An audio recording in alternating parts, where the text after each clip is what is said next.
Alright, as you can see here, Daniel Dubois versus Tom Little and Josh Lever versus O'Hara Davis have been added to the Saunders Murray Undercard, which will take place at the O2 in London on June 23rd.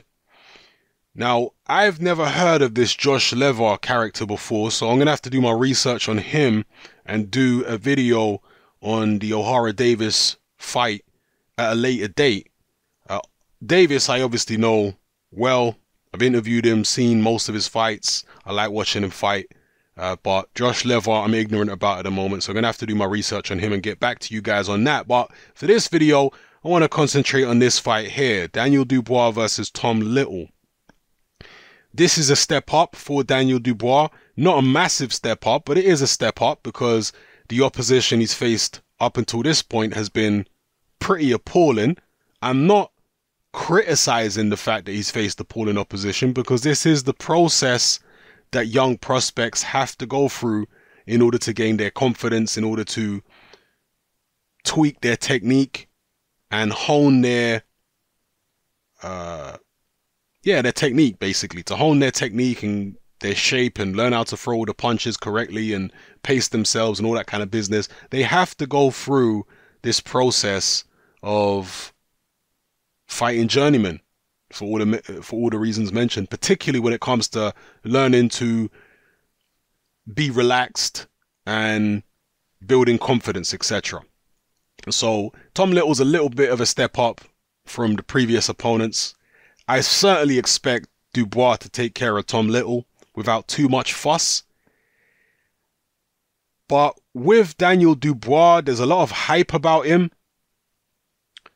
You obviously expect Frank Warren and BT Sport, Box Nation, etc. to hype him because they're supposed to, right? They're selling him. But in terms of the fans, as I've mentioned before, I think a lot of them are getting a bit too carried away with Daniel Dubois. I can't sit here and promise you that Dubois is a hype job and that he's never going to go anywhere. He's never going to win a world title. I can't sit here and promise you that. Okay? Because I'm not Nostradamus.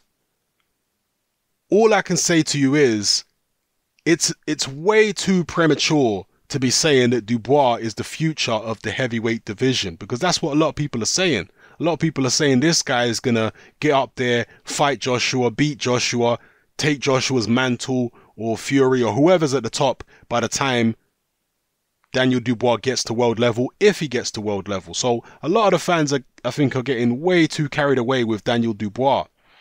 And again, people are going to say, well, hang on, Hatman, I was subscribed to you on your old channel, and when Anthony Joshua was an amateur, even before he was in the Olympics, you were tipping him to do big things as a pro.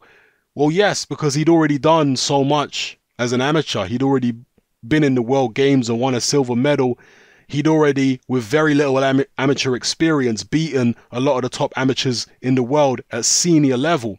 Daniel Dubois didn't do that in the amateurs. He didn't have many senior bouts. He didn't fight in the elite senior competitions that Anthony Joshua fought in and do that well. So it's more difficult to know how good Daniel Dubois is. Now, somebody the other day said that Daniel Dubois stylistically reminds them of Razor Ruddock. I might have mentioned this before in the previous video. I see no similarities whatsoever between Daniel Dubois and Razor Ruddock. None. You know, I was around watching Ruddock at the time when he was in his prime. I know his style very, very well. He was pretty much a one-handed fighter for the majority of his career. He had a right hand, but it was nothing really on it. It was his left hook, or left hook come uppercut, which he called the smash. His trainer or his manager who actually termed it the smash. That was what he was most known for. He was a pretty one-dimensional guy, Razor Ruddock, because of the fact he was one-handed. He'd move around, he'd jab a bit, and he'd try and land this one shot. And it's the only real shot you had to watch for with Razor Ruddock. Daniel Dubois doesn't fight like Razor Ruddock. He's certainly not as fast as Ruddock. He's not one-handed like Razor Ruddock is. He's two-handed. He, stylistically, and even in terms of body shape, build and height and all that kind of stuff, the fighter who Dubois reminds me most of, stylistically, in terms of his build, etc., is Riddick Bowe. Just like Riddick Bowe, Dubois is 6'5". His body shape looks similar to Riddick Bowe. Riddick Bowe wasn't quite as muscled as Dubois, but he had a similar kind of shape to his body. Yeah, similar kind of body language in the way that they move around the ring. Bowe, though, was a lot more talented than Dubois. That's what I can tell you. Bowe was way faster than Daniel Dubois, much more fluid. His punches on the inside were much better. And I'm talking about when Bowe was Dubois' age, right? When Bowe was in his very early 20s, when he was an amateur, when he turned professional, was, you know, in his early 20s, Bowe was just a far more advanced, talented looking fighter than Daniel Dubois. And if anybody wants an example of what Bowe looked like as a young pro moving up through the ranks, he was you know, a little further along in terms of his development than Dubois in this fight I'm gonna tell you about. But if you want to see the similarities in terms of their stance and their build and all that kind of stuff, go and watch Riddick Bowe versus Pinkland Thomas. Yeah, go and look up that fight on YouTube. Riddick Bowe versus Pinkland Thomas. And you might be able to see what I'm talking about in terms of a similar kind of build to Dubois, you know, the way they go about their business. It's just that Riddick Bowe was much faster than Dubois, much more fluid, much more obviously talented. With Dubois, he's just been overpowering people, basically. There hasn't really been much, you know, boxing science to what he's done so far. There hasn't needed to be fair. He's just overpowered people because that's all he's needed to do. Maybe there's more science to his game and he'll show it when he needs to show it. But yeah, Dubois to me is a little on the cumbersome side from what I've seen of him. He's got a heavy jab. I like his jab. Good heavy jab. But a little on the cumbersome side. And that might catch up to him as his career unfolds. We'll see. I'm not wishing ill of Daniel Dubois. I hope he does well. I hope he goes all the way and becomes a champion and a multi-millionaire. I hope all that for him. I want to see every fighter make the very, very most out of their ability. And the same goes for Daniel Dubois. But when you're coming from an objective point of view, you have to look at a fighter's strengths and his weaknesses. That's what you have to do. And I see certain weaknesses in Dubois. And there are certain things about Dubois which I'm unsure about. There are answers that I want to certain questions. You know, I'm not one of these people who's willing to jump on the bandwagon just yet and say Dubois is the second coming of whoever. You know? So, yeah, for me, the jury's out when it comes to Daniel Dubois. I did recently in my Facebook group say that I suspect Daniel Dubois could turn out to be another David Price type figure in British boxing. I'm not saying he's as chinny as Price, but he might turn out to be someone who gets heavily hyped, who has a bunch of spectacular knockouts, but when he gets stepped up, he falls very, very short. I said that in my Facebook group. That's a suspicion I have, but I may be wrong. He might prove me to be way, way off. He might turn out to be one of the greatest heavyweights of all time, for all I know.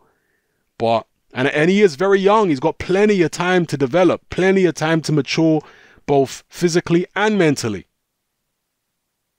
You know, but at the same time, I've seen many fighters Dubois' age when they were amateurs. You know, I know what Lennox Lewis looked like when he was 20, what Riddick Bowe looked like when he was 20, Muhammad Ali when he was 20. And they had something, you know, they just had something. You just noticed they had something. With Dubois, if he has something, I ain't seen it yet. I'm not saying he don't have it. I suspect he don't, but I don't know that for a fact. If he has something, you know, maybe we'll see it in this Tom Little fight. I'm expecting him to win, definitely. Tom Little is not that good. So, you know, we'll see what happens. A lot of you guys have criticized me for being overly harsh to Daniel Dubois. And that's, you know, that's your opinion. I'm not trying to be. But if I have reservations about a certain fighter, what? Should I keep the reservations to myself? Should I not say what's on my mind? Should I pretend as though I don't have concerns or doubts about certain fighters? Why should I do that? I had reservations about David Price, and my reservations turned out to be well-founded in the end, didn't they? When David Price fought Matt Skelton, you go back and look at my post-fight for that video. Oh, sorry, my post-fight for the Price-Skelton fight. My post-fight video, I said, David Price showed weaknesses in there against Matt Skelton. And some people were telling me, Hatman, you're crazy. How can you say he showed weaknesses when he blew the guy out in 2 rounds? Because there was a moment in the first round, or it might have been early in the second round, I think it was in the first, where David Price was backed into the ropes and he did not react well. Not only in terms of defensively he didn't react well, his body language, to me, was alarming. He looked borderline distressed against a 40-something-year-old Matt Skelton, when Skelton had him up against the ropes and landed a couple shots. These are the little things that I'm looking out for in a fighter, even in his winning performances on the way up. They can tell you so much if you're willing to look at the situation objectively. So, yeah, those are my thoughts on Dubois versus Little. Again, they have to take their time with him. He's only 7-0.